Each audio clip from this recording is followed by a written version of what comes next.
काशी से कितना असर, बड़ा मैसेज, बड़ा पैगाम देने की कोशिश की गई है। अगर हम रोड शो की बात करें, आज नॉमिनेशन की बात करें, इस बीच आपने देखा कि एक वजीर आजम नरेंद्र मोदी काशी से नॉमिनेशन कर रहे हैं, ये अपने आप में बड़ी बात हो गई। और उसके बाद पूरी दुनिया ने देखा उस रोड शो को, कई किलोमीटर लंबा वो बताया जा रहा था और रास्ते पर फूलों की बारिश होती रही, लोग बड़ी तादाद में थे। विपक्ष को चिंता है, उन्होंने कुछ इल्जाम भी लगाए, उस पर भी हम बात कर रहे हैं। आइए आगे बढ़ते हैं और अपनी इस चर्चा को आगे बढ़ाते हैं। मैं ये भी बार बार कहना चाह रहा हूं राघवेंद्र जी कि कहीं ना कहीं हम देखते हैं कि बहुत सारे पैगाम एक साथ काशी दौरे से ही या इस नॉमिनेशन से ही आते हैं यूपी के लिए। गठबंधन आप लोगों का बीजेपी के खिलाफ लड़ रहा है, एक ऐसा गठबंधन है जो कि अव्यवहारिक माना जाता है, सीधे तौर पर हम देखें, इसीलिए क्योंकि लंबे बरसों तक आप लोग जो है दुश्मन की तरह रहे, अब दोस्त बन गए हैं, सिर्फ इसलिए मोदी हराओ बीजेपी हराओ। ठीक है, ये तो आप भी मानते हैं, क्यों आप लोग एकजुट हुए हैं। ऐसे में यहां से दोस्ती का पैगाम दिखाया जा रहा है, यहां से एनडी की एकजुटता का पैगाम दिया जा रहा है, यहां से कहीं ना कहीं वो एड्रेस हो रहा है कि मंदिर भी जा रहे हैं, मूर्त के साथ में नॉमिनेशन भी कर रहे हैं। काशी से मैसेज जाना ही अपने आप में एक देश के बहुसंख्यक वर्ग को बड़ा मैसेज देता है। आप समझ रहे होंगे मैं क्या कहना चाहता हूं। ऐसे में आप लोगों के लिए अगले जो 4 मरहले हैं वो कहीं ना कहीं बड़ी चुनौती हैं, इस रूप में भी क्या हम इसे देखें क्या? देखिए, अगले 4 चरण नहीं, हम तो शुरू से ही हर चीज को चुनौती के रूप में लेते हैं और चुनाव को कभी भी गंभीरता से जो नहीं लेता है वो दिक्कत में आता है। रही बात है कि यहाँ से जो रोड शो हुआ माननीय प्रधानमंत्री जी का, उससे हम लोगों पर कोई असर पड़ने वाला नहीं, इसलिए भी नहीं पड़ने वाला। जहाँ तक आपने कहा कि आपने ऐसी पार्टी से गठबंधन किया, तो भाई मैं भी तो यही चीज कहना चाहता हूँ। जब बीजेपी वालों को कहते हैं दिक्कत लगती, जम्मू कश्मीर में आप जाके महबूबा मुफ्ती से कर लेते तो आज वजीर आजम ने एक इंटरव्यू में माना ना, उन्होंने कहा ना सर, उन्होंने कहा कि हम भी महामिलावट के शिकार हो गए थे, बाद में हमको समझ में आया कि शुरू से हम कह रहे थे कि हम 2 अलग ध्रुव हैं, नहीं जमी, हट गए। माननीय अखिलेश जी ये कहते हैं, अगर हम 3 पार्टी मिल गए हैं, जिसको प्रधानमंत्री जी हमेशा महामिलावट कहते हैं, तो जो 42 पार्टियों से मिला गठबंधन, उसको क्या नाम दिया जाएगा? कितनी महामिलावट होगी हर जगह की। तो ये दूसरे पे आप कोई भी तंज कर सकते हैं, लेकिन जब आपके ऊपर वो तंज कसा जाता है तो आपको दिक्कत लगती है। एक तरफ आप राष्ट्रीयता की बात करते हैं और दूसरे तरफ जब आपके बीजेपी से टिकट लड़ रही साध्वी जी जब हेमंत करकरे पे कोई टिप्पणी कर देती हैं, तो कोई कहने वाला नहीं होता कि नहीं उन्होंने गलत कहा, उसका बचाव में सब लोग लग जाते हैं। क्योंकि दूसरे लोग अपने को राष्ट्रवादी मानते हैं, दूसरे लोग तो सब बताएंगे पाकिस्तान परस्त हो रहे हैं, लेकिन ये लोग वही हैं। जब हेमंत करकरे पे टिप्पणी कर दी, किसी को एक भी बताया प्रधानमंत्री से लेकर किसी ने टिप्पणी करी हो कि नहीं उन्होंने गलत कहा है। तो ये लोग दोनों दोहरी चरित्र जीते हैं और इसीलिए कहना चाहता भाई, जनता तो अब समीक्षा करेगी। माननीय प्रधानमंत्री जी की समीक्षा होनी चाहिए कि नहीं होनी चाहिए? कि 2014 में पूछते थे जहां सभाओं में कि आप बताइए, दिल्ली में जब सभा हुई, दिल्ली के लोग बताइए किसी को दिल्ली सरकार ने कोई एक नौकरी दी कि नहीं दी। अब लोग पूछते हैं, अब भी तो पूछना चाहिए, अच्छे दिन आए कि नहीं, आएंगे क्या आए? भाई यही लोग हम ही भरते थे, लेकिन आप देखो कि अब क्या है, अब वो क्यों नहीं है, मुद्दा क्यों नहीं है? लोग उस मुद्दा को देख रहे हैं, लोग ये नहीं देख रहे हैं कि कितनी भीड़ वहां लाई गई है, कितने फूल फेंके गए, किसके पैर छुए और किसके पैर नहीं छुए। पैर छूने थे जहां आडवाणी जी को उनको किनारे लगा दिया, जहां मुरली मनोहर जोशी को सम्मान देना था वहां सम्मान नहीं दिया, यशवंत सिन्हा जैसे नेताओं को इन्होंने साइड कर दिया। जब ऐसे बड़े तो आपकी पार्टी के अध्यक्ष पर भी इल्जाम लगता है कि उन्होंने अपने पिताजी और चाचा जी को साइड कर दिया, लड़ रहे हैं और खुद मुलायम सिंह यादव जी आशीर्वाद दे रहे हैं वजीर आजम नरेंद्र मोदी को, एक बार नहीं 2 बार। अब आप इस पर क्या कहेंगे सर? देखिए, ये आज चाचा जी आप ही के खिलाफ मैदान में है कि नहीं ये बताइए। नेताजी में आखिरी सत्र में इतनी तो हिम्मत थी कि उन्होंने किसी को आशीर्वाद देने का काम किया, किसी को गलत नहीं कहा, जितने लोग वहां थे उनको सबके लिए अच्छा कहा। यही हिम्मत तो प्रधानमंत्री जी में होना चाहिए कि विपक्ष को भी इसी तरीके से कहें। ये हम लोगों में हिम्मत है। और जिस गठबंधन की आप बात कर रहे हैं सर, एक बार सवाल आपसे और है कि जिस गठबंधन की आप बात कर रहे हैं, ठीक है आप लोग एक हुए, यूपी के 2 लड़के भी जो हैं एक हुए थे विधानसभा चुनाव में, और उसके बाद में वो 2 लड़के पता नहीं कैसे अलग हो गए, क्यों अलग हो गए, एक दूसरे का नाम भी नहीं लेते हैं। तो ऐसा ही हमें लगता है कि कभी ये सब मतलब परस्ती के लिए हुआ गठबंधन है। हो सकता है कि बाद में जो है मायावती जी का जो नेचर है उस हिसाब से इसके भी बहुत अच्छे परिणाम नजर नहीं आते, नतीजे नजर नहीं आते। इमरान जी, प्रश्न तो ये भी होना चाहिए, जिनका डीएनए खराब था बीजेपी ने उनसे भी संबंध बना लिए, क्योंकि बीजेपी को सत्ता चाहिए थी, बनाए ना। जहां 22 सीट पिछली बार जीते थे बिहार में, वहां हाथ जोड़ करके 17 सीटों पे आ गए। शिवसेना इनको 5 साल गाली देती रही, प्रधानमंत्री को चोर बताती रही राफेल में, उनके साथ भी इन्होंने राजनीतिक नाता जोड़ा कि नहीं जोड़ा? किसके लिए? सत्ता के लिए, कोई पूजा के लिए थोड़ी जोड़ा। और बहुत सारे हम गिना सकते हैं जहां इन्होंने गठबंधन बनाने के लिए, चाहे सोहेल देव पार्टी हो, अपना दल हो, बहुत सारी पार्टियां हम गिना सकते हैं। नहीं, जिस हिसाब से मुलायम सिंह जी आशीर्वाद दे रहे हैं उस हिसाब से तो फिर ऐसा लगता है कि कभी बीजेपी को कुछ सीटें कम पड़ गई मान लीजिए, तो हो सकता है कि समाजवादी पार्टी भी देने को तैयार हो जाए। देखिए, इनका पूरी तरीके से सफाया उत्तर प्रदेश में, और जहां तक देखिए यहां से ये बात भी निकल गई, बीएसपी के ज्यादा चांसेस है।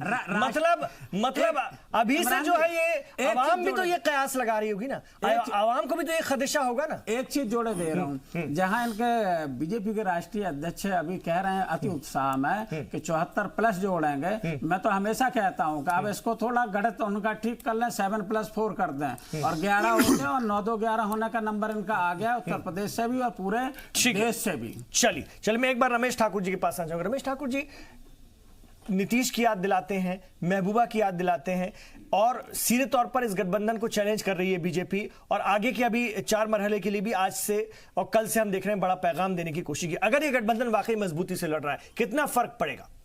नहीं, फर्क पड़ना वो तो 23 तारीख का जब पिटारा खुलेगा तभी पता चलेगा। लेकिन काशी का जो सियासी भूगोल है उसको थोड़ा समझने की जरूरत है हमें। जिस तरीके से राघवेंद्र जी कह रहे हैं और बीजेपी के हमारे मित्र बोल रहे हैं, देखो वहां पूरा एक बड़ा जिला है उत्तर प्रदेश का, देखा जाए तो काशी बड़ा जिला है, और ये जिला एक संस्कृति की धरोहर से जुड़ा हुआ है। यहाँ तकरीबन 31.5 लाख वोटर यहाँ पे है, उसमें 3-4 लाख मुस्लिमों की संख्या है, और उतनी ही मेरे ख्याल से पंडितों की है, और बाकी बुनकर ज्यादा है। एक इमरान जी जो बुनकर है वहां के, उनकी समस्या पहले जैसी बनी हुई है, जो 2000 पहले थी वो इसी समय है। उनका नोटबंदी के बाद में सबसे ज्यादा उनको आघात लगा है। वहां के जो मुस्लिम हैं, जो बुनकर लोग हैं, उनका एक सबसे बड़ा, अभी बीच में हम जब गए थे वहां लोगों से पूछा था तो उन्होंने कहा कि हम लोग खाते बाते में ज्यादा विश्वास नहीं करते हैं कि बैंकों में जाओ अकाउंट वगैरह खुलवाओ। हम ऐसे लोग हैं जो भी हम जमा पूंजी हमारी होती कमाते थे हम घर में रखते थे, लेकिन नोटबंदी के बाद में हमें सबसे ज्यादा आघात लगा है। तो ये जो वोटर है वो कहीं ना कहीं बीजेपी से खुन्नस खाया हुआ है। अगर ये लेकिन हमने तो देखा कि बुनकर भी सपोर्ट में खड़े हुए थे जब नॉमिनेशन के लिए वजीर आजम जा रहे थे, और रोड शो के दौरान भी हमने देखा बड़े पैमाने पर बुनकर भी आए थे। नहीं, ये वही तो ये तस्वीर जो सामने जो आई है ये बड़ी विचलित करने वाली है। जब ग्राउंड पे जब किसी से अगर आप बात करो जाके, तो वो जो बुनकर है और जो वहां के मुसलमान लोग जो हैं वो थोड़े से कहीं ना कहीं बीजेपी से कटे हुए हैं, लेकिन आज देखा वो सारे लोग सामने दिखाई दे रहे हैं। तो ऐसी तस्वीरें आई, मतलब टेलीविजन पर देखा गया, वो क्रिएट अगर होंगी भी तो किस हद तक क्रिएट कौन करेगा? हम देख रहे थे भीड़ में बड़े पैमाने पर लोग टोपी पहने हुए थे, दाढ़ी वाले थे, और बीजेपी का परचम लहरा रहे थे, मुसलमान थे, और वो बुनकर समाज से बहुत बड़े पैमाने पर थे। नहीं, देखो ये जब वोटिंग होगी उसके बाद में, क्योंकि वोटरों का मनोविज्ञान अब समझना मेरे ख्याल से, क्योंकि जिस तरीके से वोटरों के अंदर एक सियासी जागरूकता आई है, उसके बाद अगर हम वोटरों का दिमाग को अगर ये समझ लें, उनको मनोविज्ञान के समझ लें कि ये किस पार्टी की तरफ जाएगा, किसको वोट देगा, तो वो थोड़ा सा बेईमानी सा होगा, बहुत जल्दबाजी होगा। लेकिन अगर जैसे 3 मरहलों का जिस तरीके से चुनाव हुआ है, बात थोड़ी सी बेरुखी देखी है, और विशेष तौर पे ये कहीं ना कहीं भाजपा को ये लगा है कि इस बार जो हमारा वोट प्रतिशत जो हमारे पक्ष में आना था वो वैसा आता हुआ नहीं दिखाई दे रहा है। इसके बाद में बड़ी हाई प्रोफाइल यहां दिल्ली में मीटिंग होती है, और 26 तारीख मुकर्रर की जाती है कि इस दिन हम मोदी जी का वहां पे नामांकन करेंगे, क्योंकि ये 26 तारीख को पहले भी तय की गई थी, 24-25 तारीख पे भी चर्चा हो रही थी, लेकिन मोदी जी बड़े धार्मिक किस्म के इंसान हैं, वो पहले पंडितों से और बाकी वास्तु शास्त्रों से लोगों से राय लेते हैं, उसके बाद ही कोई कदम करते हैं। फिर तो जुमा भी था, जुमे का भी कोई मैसेज है क्या? बिल्कुल, देखो वो सारे धर्मों को जोड़ने के देखेंगे, जुमा भी था उसके बाद में बाकी। अच्छा, वो ये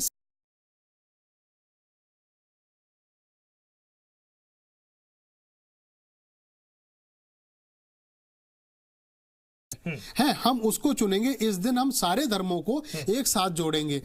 ये जोड़ने का सबसे बड़ा गणित ये है कि जो 3 जो चुनाव हुए अभी वोटिंग प्रतिशत जो हुई है, जो इनके पक्ष में नहीं दिखाई दे रहा था, तो उनमें मेगा एक हुजूम दिखाने की कोशिश की गई थी कि इसके बाद में जो बाकी के चरण बचे हैं उसमें हमें फायदा होगा। क्योंकि होता क्या है, जब किसी बड़े नेता की जब कोई रैली होती है, जो नामांकन भरा जाता है, उसमें इस तरह की भीड़, इस तरीके से मेगा तरीके से एक भव्य वाला आयोजन दिखाना बहुत जरूरी होगा। वो उन्होंने करा। अब जैसे उन्होंने वहां से जब विदाई ली आज, और एक मैसेज उन्होंने वहां की जनता को दिया, उन्होंने यही कहा, दुआओं में याद रखिएगा क्योंकि मैं पीएम हूं, मुझे बाकी और भी काम करना है। इसके बाद में महाराष्ट्र चले गए हैं और दूसरी जगह उन्होंने रैलियां को जाना था। ये साफ तौर पर कह गए कि इसके बाद में मैं नहीं आऊंगा, लेकिन हाँ जब जीत होगी तब मैं फिर आऊंगा। तो ये मैसेज उन्होंने साफ दे दिया है कि आप किसी भी तरीके से आप फिर मुझे जिताओ और फिर मुझे पार्लियामेंट में भेजो। ठीक है, बहुत देखना दिलचस्प होगा। वज़ीर आज़म ने यह भी कहा कि यहाँ के बुनकर चीन का मुकाबला करेंगे। सीधे तौर पर बुनकरों की जो तकलीफ है, नोटबंदी के बाद जो उनके हालत बिगड़ी है, उनको भी साधने की कोशिश की जा रही है और उनके लिए भी बड़े वादे हैं, उनके लिए भी बड़ा प्लान है, उनको अपने तरफ लाने की भी लगातार कोशिश की जा रही है। कितने कामयाब होते हैं ये देखना दिलचस्प रहेगा। अभी तो काशी से बाकी पर कितना असर, और वजीर आजम के मध्य मुकाबले अगर हम बात करें तो अजय राय कांग्रेस के उम्मीदवार हैं, तो गठबंधन की तरफ से शालिनी यादव को उम्मीदवार बनाया गया है। राजीव रंजन जी, अगर हम बाकी 2 उम्मीदवारों को देखें, कोई बड़ा चेहरा फिर इस बार नहीं है। कांग्रेस ने प्रियंका वाड्रा को मौका नहीं दिया, आखिरी मोमेंट पर तय हुआ कि उनको नहीं लड़ाना है। इन दोनों उम्मीदवारों की हम बात करें तो इनको अगर हम देखें, इनके चेहरे के हिसाब से हम देखें, वजीर आजम से मुकाबले में अगर हम देखें तो ये कहां बैठते हैं? और इस बार गठबंधन होकर के लड़ रही है सपा बसपा, वो समझ में आ रही है। बट जो शालिनी जी हैं या अजय जी हैं, जो कांग्रेस से और जो गठबंधन से बसपा और सपा की गठबंधन से लड़ रहे हैं, तो इससे खासकर जो बनारस काशी की सीट है उससे इमरान साहब कोई फर्क पड़ने वाला नहीं है। मेरे ख्याल से राघवेंद्र भाई भी इस बात को समझ रहे होंगे कि एक्चुअली इसमें क्या है कि जो एक कद का जो एक गैप है वो काफी है, और उसके अलावा क्या है कि जो काशी की जनता की जो जोश है और काशी की जनता जो चाहता है, एक्चुअली उनको सबसे बड़ा उत्साह इस बात की भी होती है कि हमारा जो पार्लियामेंट, हमारे मेंबर ऑफ पार्लियामेंट है वो प्रधानमंत्री होते हैं। हर जगह से लोग ये सोचते हैं कि हमारा अगर प्रधानमंत्री होता है तो नेचुरल सी बात है कि वो बढ़ चढ़ कर आगे आते हैं, और बढ़ चढ़ कर आगे आने के बाद अच्छी वोटिंग करते हैं, और इवन दो कि वो अपने जितने भी सराउंडिंग्स है उनको भी मोटिवेट करते हैं। तो ये जो एक एनडीए को और जो मोदी जी को, खासकर चूंकि मोदी जी ही प्रधानमंत्री के कैंडिडेट है एनडीए के, जो ऑलरेडी डिक्लेयर्ड है, तो इसका भी फायदा उनको मिलने जा रहा है जो बनारस और काशी की सीट से। दूसरा जो है कि इस बार जो काशी की सीट, जो पिछली बार जितनी वोटिंग रेशियो थी, पिछले बार अरविंद केजरीवाल जी ने इनके अगेंस्ट वहां से इलेक्शन फाइट किया था, और जो अदर्स पार्टी थे उनको तो वोटिंग रेशियो बहुत ही कम थी। तो इस बार जो कैंडिडेट का जो रेशियो बता रहे हैं, कैंडिडेट के रेशियो में काफी का समझ सकते हैं कि 100 और 10 का दोनों का स्पेस हो जाता है। और इस बार का जो वहां का जो मूवमेंट है, आप देखेंगे कि जो वोटर्स अदर्स पार्टी के हैं, जो वहां जो काम हुआ है, जो मोदी जी का जो विजन है, जो एनडीए का विजन है, और जो उनका यूनिटी है, वो भी सारा तब्दील हो रहा है वोट। चलिए रमेश ठाकुर, वहां का जो रमेश जल्दी से रोशनी डाल दीजिए, मेरे पास बिल्कुल वक्त कम है। प्रियंका वाड्रा को न उतारने का जो फैसला कांग्रेस की तरफ से आखिरी मोमेंट पर हुआ, वो इस वक्त क्या सही था? वो ज्यादा सही है, या अगर उतारते तो ज्यादा फायदे में रहता? नहीं, प्रियंका को वहां से लड़ाने के लिए, मोदी के मुकाबले के लिए सारी बिसात बिछ चुकी थी। इसी बीच में क्या किया गया, दिल्ली से पार्टी की एक कोर मीटिंग गठित की गई, जो वहां के वोटरों का रुख जाना कि अगर उनको उतारा जाता है तो इनकी स्थिति मोदी के मुकाबले में क्या रहेगी। तो वहां की जो 4-5 दिन के अंदर जो एक रिपोर्ट आती है दिल्ली में, तो उसमें बिल्कुल हारा हुआ उनको बताया गया। तो रातों रात उनको फैसला लिया गया कि देखो, जब उनका सियासी जब आगाज हो रहा है किसी बड़ी पार्टी का, अब उसका अब प्रियंका गांधी के रूप में अब कांग्रेस पूरा अपना भविष्य देख रही है।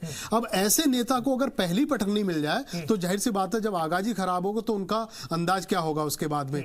तो उसके बाद में उनको तुरंत ही फैसले को ड्रॉप किया गया और अजय राय को फिर उनको उतारा गया। लेकिन ये फैसला जहां तक अगर देखा जाए, मैं इनको बहुत सही कहूंगा, क्योंकि ऐसे में जब आपको एक ऐसा नेता जब सामने लड़ रहा हो, जो वहां की पब्लिक पूरी दीवानगी मतलब उनकी सामने दिखाई दे रही हो, ऐसे में किसी की बलि देना कहीं से भी मतलब शोभा नहीं देता है।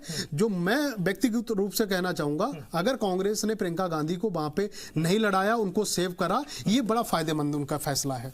चलिए ठीक है सर, मेरे पास बिल्कुल वक्त नहीं है, मैंने इसलिए सर बिल्कुल भी वक्त नहीं है, बिल्कुल मुझे देना होगा थोड़ा जल्दी से अपनी बात रखिए सर। हमारी भी थोड़ी सी बात सुन लीजिए। बिल्कुल, मैंने आपको बहुत सुना सर। अभी हमारे मित्र ने कहा एक तो कि आपने जो है पीडीपी के साथ गठबंधन कर लिया था और शिवसेना जो है लगातार आपको बहुत कोसती थी, उसके बावजूद आप लोग उसको, अरे लंबी बहस है वो, बाइंड अप होने वाला है। देखिए भारत से कांग्रेस मुक्त करना है तो कल अगर मान लीजिए सपा के भी लोगों को अगर लेना पड़ेगा तो लेना पड़ेगा भाई, क्या करेंगे। ठीक है भाई, भारत में कांग्रेस मुक्त करना है समझ लो तो सभी लोगों को लोकतंत्र की मजबूती के लिए समाहित करना पड़ेगा और बसपा को भी ले लेंगे। ठीक है, क्या है, सारे रास्ते खुले हो गए, मेरा ये कहना है ठीक है, तो सारे सबका रास्ते खुले रास्ता जो है खुला रखना पड़ता है। चलिए